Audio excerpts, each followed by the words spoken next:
മലയാളി വാർത്തയിലേക്ക് സ്വാഗതം. കഴിഞ്ഞ കുറച്ച് കാലങ്ങളായിട്ട് ഉത്തരേന്ത്യൻ മേഖലയിലൊക്കെ തന്നെ കനത്ത മഴയും മണ്ണിടിച്ചിലും വെള്ളപ്പൊക്കവും മേഘവിസ്ഫോടനമൊക്കെ തന്നെ റിപ്പോർട്ട് ചെയ്യപ്പെടുകയാണ്.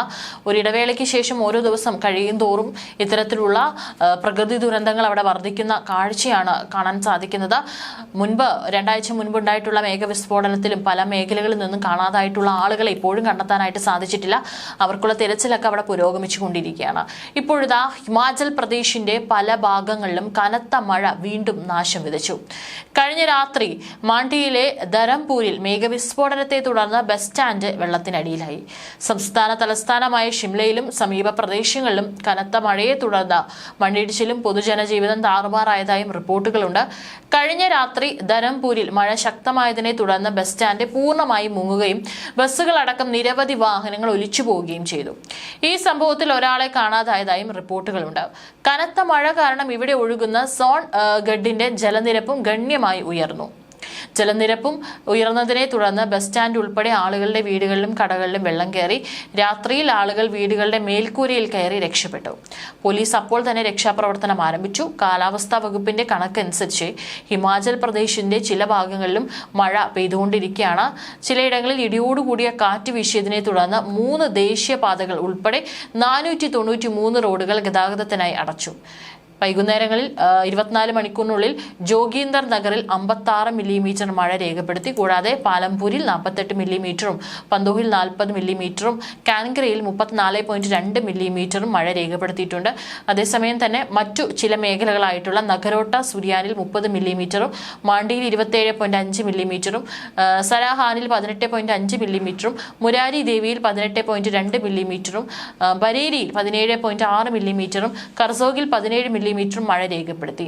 കാൻഗ്ര, ജോത്, സുന്ദർനഗർ, പാലംപൂർ എന്നിവിടങ്ങളിൽ ഇടിയോടുകൂടിയ മഴയും റിക്കോങ് പിയോ, സിയോബാങ് എന്നിവിടങ്ങളിൽ ശക്തമായ കാറ്റും അനുഭവപ്പെട്ടതായി കാലാവസ്ഥാ വകുപ്പ് അറിയിച്ചു. സ്റ്റേറ്റ് എമർജൻസി ഓപ്പറേഷൻ സെന്റർ പറയുന്നതനുസരിച്ച് അടച്ച 493 റോഡുകളിൽ ദേശീയപാത 3-ലെ അത്താരി ലെഹ് ഭാഗം, NH 305-ലെ ഔട്ട് സേജ് ഭാഗം, NH 503-ലെ അമൃത്സർ ബോട്ട ഭാഗം എന്നിവ ഉൾപ്പെടുന്ന 352 വൈദ്യുതി ട്രാൻസ്ഫോമറുകളും 163 ജലവിതരണ പദ്ധതികളും തടസ്സപ്പെട്ടതായും സെന്റർ അറിയിച്ചു. ജൂൺ 20-ന് മൺസൂൺ ആരംഭിച്ചതിനു ശേഷം മഴയുമായി ബന്ധപ്പെട്ട സംഭവങ്ങളിലും വാഹനാപകടങ്ങളിലും സംസ്ഥാനത്ത് ഇതുവരെ 409 പേർ മരിച്ചു.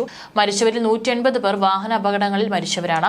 ഇതുവരെ 4504 കോടി രൂപയുടെ നഷ്ടം സംസ്ഥാനത്തിനുണ്ടായതായി അധികൃതർ അറിയിച്ചു. ജൂൺ 1 മുതൽ സെപ്റ്റംബർ 15 വരെയുള്ള മൺസൂൺ സീസണിൽ ഹിമാചൽ പ്രദേശിൽ സാധാരണയായി ലഭിക്കേണ്ട 659.6 മില്ലിമീറ്റർ മഴയ്ക്ക് പകരം 991.1 മില്ലിമീറ്റർ മഴ ലഭിച്ചു. ഇത് 44% കൂടുതലാണ്.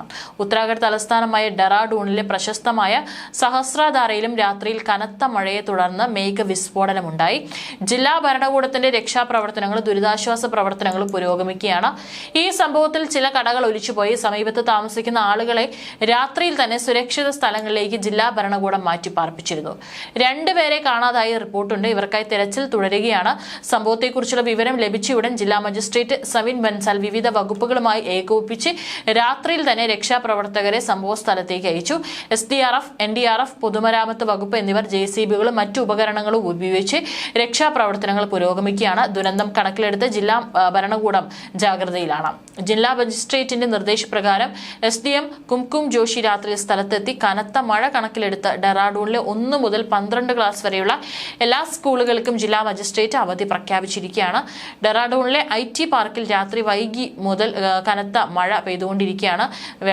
വെള്ളം കയറിയതിനാൽ നിരവധി വാഹനങ്ങൾ കളിപ്പാട്ടങ്ങൾ പോലെ റോഡിൽ പൊങ്ങിക്കിടക്കുന്നതും കാണപ്പെട്ടു. സംഭവം റിപ്പോർട്ട് ചെയ്ത ഉടൻ SDRFും NDRFും സ്ഥലത്തെത്തി രക്ഷാപ്രവർത്തനങ്ങൾ പുരോഗമിക്കുകയാണ്. പ്രദേശവാസികളെ സുരക്ഷിത സ്ഥലങ്ങളിലേക്ക് കൊണ്ടുപോയി. ദുരിതാശ്വാസ പ്രവർത്തനങ്ങൾക്കും രക്ഷാപ്രവർത്തനങ്ങൾക്കുമായി JCB ഉൾപ്പെടെയുള്ള കനത്ത ഉപകരണങ്ങൾ വിന്യസിച്ചിട്ടുണ്ട്. കാണാതായ 2 പേർക്കുള്ള തിരച്ചിൽ യുദ്ധകാലാടിസ്ഥാനത്തിൽ പുരോഗമിക്കുകയാണ്. ശക്തമായ ഒഴുക്കിൽ നദീതീരത്തുള്ള നിരവധി കടകൾ പൂർണ്ണമായും ഒലിച്ചുപോയി. ലക്ഷക്കണക്കിന് രൂപയുടെ നഷ്ടമുണ്ടായി.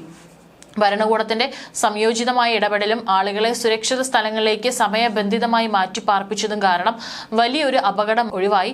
അതേസമയം കേരളത്തിലേക്ക് വരുവാണെങ്കിൽ സംസ്ഥാനത്ത് മഴയിൽ വലിയ കുറവാണ് കഴിഞ്ഞ ഒരാഴ്ചയായി രേഖപ്പെടുത്തിയിരിക്കുന്നത്. മിക്ക ജില്ലകളിലും പകൽ സമയങ്ങളിൽ കഠിനമായ വെയിലും ചൂടുമാണ് അനുഭവപ്പെടുന്നത്. അതേസമയം മഴ പൂർണ്ണമായും മാറിയതായി പറയാൻ സാധിക്കില്ല. സംസ്ഥാനത്തിന്റെ വിവിധ ഭാഗങ്ങളിൽ ഇന്നും ഒറ്റപ്പെട്ട മഴയ്ക്കുള്ള സാധ്യതയാണ് കാലാവസ്ഥാ വകുപ്പ് പ്രവചിക്കുന്നത്. എന്നാൽ ഒരു ജില്ലയിലും പ്രത്യേക അലേർട്ടുകൾ പ്രഖ്യാപിച്ചിട്ടില്ല. അടുത്ത 3 മണിക്കൂറിൽ കേരളത്തിൽ പത്തനംതിട്ട, ആലപ്പുഴ, കോട്ടയം, ഇടുക്കി, എറണാകുളം, തൃശൂർ, പാലക്കാട്, മലപ്പുറം, കോഴിക്കോട്, വയനാട്, കണ്ണൂർ, കാസർഗോഡ് ജില്ലകളിൽ ഒറ്റപ്പെട്ട ഇടങ്ങളിൽ നേരിയ ഇടത്തരം മഴയ്ക്ക് സാധ്യതയുണ്ടെന്നാണ് കേന്ദ്ര കാലാവസ്ഥാ വകുപ്പ് അറിയിക്കുന്നത്.